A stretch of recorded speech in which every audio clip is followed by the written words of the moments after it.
Modi government 3.0 का पहला budget आ चुका है और बजट ने स्टॉक मार्केट ट्रेडर्स को जोर का झटका दे दिया है, वो भी धीरे से। जब से बजट आया है मार्केट में भूचाल सा आ गया है, लोग बहुत ज्यादा कंफ्यूज हो गए हैं, ट्रेडिंग करें या छोड़ दे।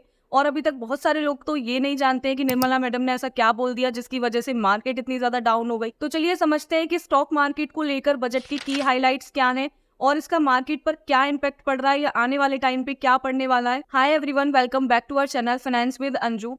बजट 2024 में फाइनेंस मिनिस्टर निर्मला सीतारमण ने कुछ इंपॉर्टेंट टैक्स चेंजेस अनाउंस किए हैं जिसकी वजह से स्टॉक मार्केट ट्रेडर्स थोड़े से परेशान हैं। तो चलिए इन चेंजेस को थोड़ा सा डिटेल में समझते हैं। सबसे पहले बात करते हैं एलटीसीजी की। एलटीसीजी यानी कि long term capital gain tax. अब लॉन्ग टर्म कैपिटल गेन क्या होता है? अगर आप कोई स्टॉक बाय करते हैं और उसे 1 साल या 1 साल से ज्यादा के लिए होल्ड करते हैं, उसके बाद सेल करते हैं, तो उसे कहते हैं लॉन्ग टर्म कैपिटल गेन। और उसके ऊपर जो टैक्स लगता है उसे कहते हैं long term capital gain tax. अब यहाँ पे चेंजेस क्या हुए हैं? पहले इसके ऊपर टैक्स लगता था 10%, अब इसे बढ़ाकर 12.5% कर दिया गया है। फाइनेंशियल मार्केट के लिए ये बहुत ज्यादा डिसअपॉइंटिंग है, क्योंकि शुरुआत की बात करें तो एलटीसीजी के ऊपर कोई टैक्स नहीं था, 0% टैक्स था। फिर बाद में इसके ऊपर टैक्स लाया गया, 10% टैक्स इसके ऊपर लगाया गया। इसके बाद इसको बढ़ाकर अब 12.5% कर दिया गया है, यानी कि हम सेम प्रॉफिट निकालेंगे और उसके ऊपर ज्यादा टैक्स पे करेंगे। हालांकि एग्जम्पशन लिमिट को बढ़ा दिया गया है, पहले 1 लाख पर ईयर थी, अब 1,25,000 रुपए पर ईयर कर दी गई है।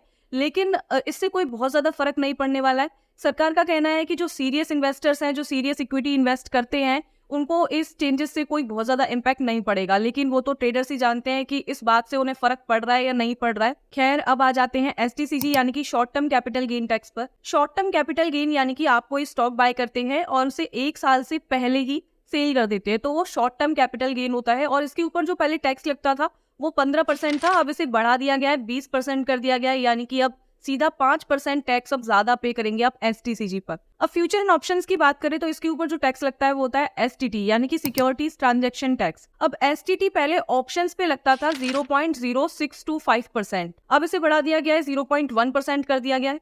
फ्यूचर्स की बात करें तो पहले इसके ऊपर एसटीटी लगता था 0.0125%, अब इसे बढ़ा दिया गया है, 0.02% कर दिया गया है। ये जो टैक्स होता है वो इक्विटी और इंडेक्स ट्रेडर्स के लिए एप्लीकेबल होता है, जो फ्यूचर एंड ऑप्शंस में ट्रेड करते हैं, जो फ्यूचर एंड ऑप्शन ट्रांजैक्शंस में इन्वॉल्व रहते हैं। अब ये जो टैक्स बढ़ गया है, इसकी वजह से जो ट्रेडर्स हैं उनका टैक्स बर्डन जस्ट डबल हो जाता है। यानी पहले तो सरकार सबको स्टॉक मार्केट के लिए मोटिवेट करती है, सबको काउंसलिंग करके स्टॉक मार्केट में लेकर आती है कि म्यूचुअल फंड सही है, बढ़िया ग्रो कर रहा है, इकोनॉमी अच्छे से ग्रो कर रही है, मार्केट अच्छे से ग्रो कर रहा है, चलो सबकी सब इन्वेस्ट करो शेयर मार्केट के अंदर। सब तरफ शेयर मार्केट ही शोर रहता है, लोग ट्रेडिंग को अपना करियर बना लेते हैं। फिर अचानक सरकार को लगता है कि इससे तो लोग अपना नुकसान कर रहे हैं और इसे रोकने के लिए गवर्नमेंट टैक्सेस लेकर आ जाती है। यानी कि शेयर मार्केट से बनते हुए पैसे पर भी सरकार अपनी नजरें गड़ा रही है। मार्केट ने बिल्कुल भी इसे पॉजिटिवली नहीं लिया है, इसी वजह से मार्केट बजट वाले दिन इतना डाउन चली गई, सेंसेक्स और निफ्टी में भारी गिरावट देखी गई। अब ये जो हो गया है ये तो अपने कंट्रोल से बाहर है, ये तो हो चुका है। अब आगे हम बात करते हैं कि कौन कौन से सेक्टर्स इससे अफेक्ट हो रहे हैं। बजट के बाद हम कौन कौन से सेक्टर्स पे फोकस कर सकते हैं, कौन कौन से सेक्टर्स इससे इम्पैक्ट हो रहे हैं। तो सबसे पहले फाइनेंशियल सेक्टर की ही बात कर लेते हैं। तो जिस तरीके से स्टॉक मार्केट पर टैक्सेस लगाए हैं गवर्नमेंट ने, डेफिनेटली फाइनेंशियल मार्केट पर, फाइनेंशियल सेक्टर पर इसका कहीं ना कहीं नेगेटिव इम्पैक्ट पड़ा है। काफी सारे लोग डिसअपॉइंट हो गए हैं, क्योंकि एक तरफ तो गवर्नमेंट कहती है कि आप ज्यादा से ज्यादा इक्विटी मार्केट में इन्वेस्ट करो, ज्यादा से ज्यादा शेयर मार्केट में इन्वेस्ट करो, और फिर उसके बाद इतने ज्यादा टैक्सेस लगा देती है। अब फाइनेंशियल सेक्टर की बात चली रही है तो थोड़ा सा इनकम टैक्स की भी बात कर लेते हैं, क्योंकि बजट 2024 में ये हेडलाइन बनी हुई है कि गवर्नमेंट ने बहुत ज्यादा छूट दी है इनकम टैक्स के ऊपर। वैसे तो बहुत छोटे मोटे चेंजेस हैं। क्या चेंजेस है? सबसे पहला चेंज तो ये है कि पहले स्टैंडर्ड डिडक्शन 50,000 होता था, अब वो बढ़कर 75,000 हो गया है। उसके बाद बात करते हैं न्यू टैक्स रिजीम की। तो यहाँ पे स्लैब जो है इनकम टैक्स की, पहले जो स्लैब था 3 से 6 लाख का जिसपे 5% टैक्स देना होता था, अब उसे बढ़ा दिया गया है, 3 से 7 लाख का स्लैब हो गया है जिसपे 5% टैक्स लगेगा। इसके अलावा जो 6 से 9 लाख का स्लैब था उसे बढ़ा दिया गया है, 7 से 10 लाख कर दिया गया है जिसके ऊपर 10% टैक्स देना होगा।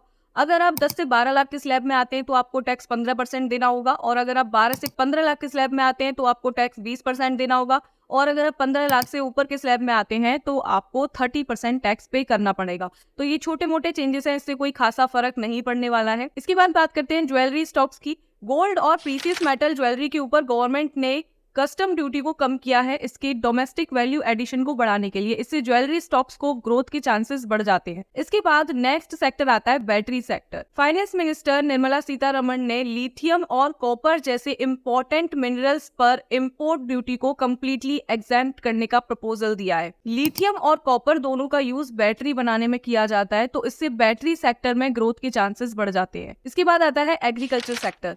सरकार ने 1.52 लाख करोड़ की अनाउंसमेंट की है एग्रीकल्चर सेक्टर के लिए, जिसके अंदर 1 करोड़ फार्मर्स को नेचुरल फार्मिंग के लिए सपोर्ट किया जाएगा। इसका सीधा असर बजट वाले दिन से एग्रीकल्चर स्टॉक्स पर देखा जा सकता है। इसके बाद सोलर सेक्टर की बात करते हैं। पीएम सूर्य घर मुफ्त बिजली योजना, जिसके अंदर 1 करोड़ घरों के ऊपर सोलर रूफटॉप प्लांट लगाए जाने हैं, जिससे कि 300 यूनिट बिजली उन्हें फ्री मिल सके। इसके अलावा एक और पॉलिसी लाई जाएगी इलेक्ट्रिसिटी स्टोरेज के लिए। इससे सोलर सेक्टर के शेयर्स के ग्रोथ के चांसेस बढ़ जाते हैं। इसके बाद इंफ्रास्ट्रक्चर सेक्टर की बात करते हैं। देश के कई राज्यों में इंफ्रास्ट्रक्चर डेवलपमेंट की बात की गई है। इससे इंफ्रास्ट्रक्चर से जुड़े कई कंपनीज जैसे कि सीमेंट कंपनीज, स्टील कंपनीज को ग्रोथ मिलेगी। इसके अलावा रूरल डेवलपमेंट की बात की गई है, जिसके अंदर 2.66 लाख करोड़ रुपए खर्च होंगे। और इसके अलावा पीएम आवास योजना में भी 3 करोड़ घर बनाए जाएंगे। अर्बन इंडिया के अंदर भी 1 करोड़ घर बनाए जाएंगे, जिससे कि सीमेंट कंपनीज और स्टील कंपनीज को ग्रोथ मिलेगी। ओवरऑल बात करें तो बजट में ऐसा कुछ खास नहीं है। स्टॉक मार्केट ट्रेडर्स को तो सीधा रोलर कोस्टर की राइड पर गवर्नमेंट ने बिठा दिया है। अब इसके बाद उम्मीद करते हैं कि लॉन्ग टर्म में कुछ अच्छा देखने को मिल जाए, लेकिन अगर नहीं है तो जो है उसी में कुछ अच्छा करने की कोशिश करते हैं। अगर आपको वीडियो पसंद आई हो तो प्लीज इसे लाइक कीजिएगा, शेयर कीजिएगा और चैनल को सब्सक्राइब कीजिएगा। कोई डाउट रह गया है वीडियो से रिलेटेड तो कमेंट सेक्शन में मुझे मेंशन कीजिएगा। Thank you so much all of you. मिलते हैं नेक्स्ट वीडियो में, तब तक के लिए बाय बाय।